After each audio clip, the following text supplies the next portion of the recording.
Paano ko nga ba na-transfer yung TM SIM number ko to Agomo SIM?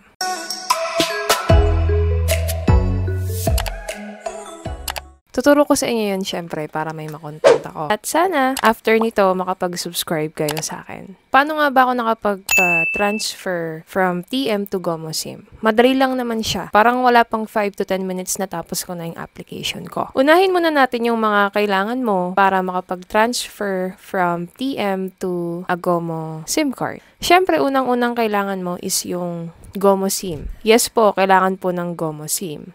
Bakit?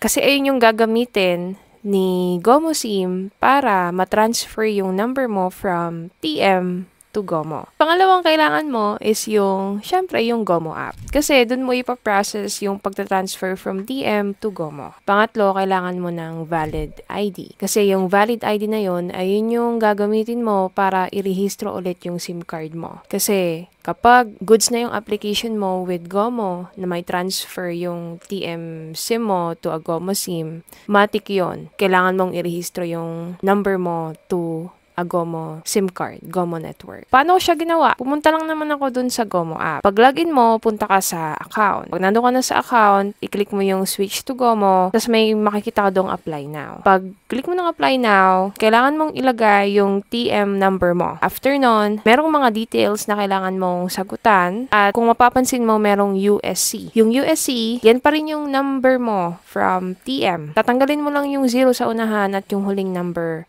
nung cellphone number mo, yung TM number mo. Tapos after nun, pipilin mo yung details, lahat, kailangan yon. And then, pag okay na lahat, na pilapan mo na, mag-aantay ka lang ng approval. Sa case ko, ang ginawa ko para mapabilis, bumalik ako dun sa switch to Gomo tab, tapos, clinic ko yung check switch status. Pag check ko nun, nilagay ko yung porting ID nung application ko, isasend nila yung number na yon sa email o kaya pagtapos nung pinipilapan yung application to switch from TM to Gomo, may number silang ibibigay, screenshot nyo yun. Paglagay ko nun, sa case ko, may mga sinagutan lang din ako ulit, na-approve na ako agad. And automatically, yung TM ko nag-no service na, nawala na siya ng signal at na-transfer na siya sa Gomo. After mo-transfer nun, pina-register ulit nila yung SIM number ko sa Gomo. At dun ko kailangan yung ID ko for validation purposes nila. Yun lang yung mga ginawa ko. Ang bilis lang. Parang wala pang 10 minutes tapos na ako. Though kinabahan ako nung una kasi biglang nawala ng service yung TM ko. Iniisip ko paano yung mga nakalink na mga accounts ko dun sa number na yon. Pero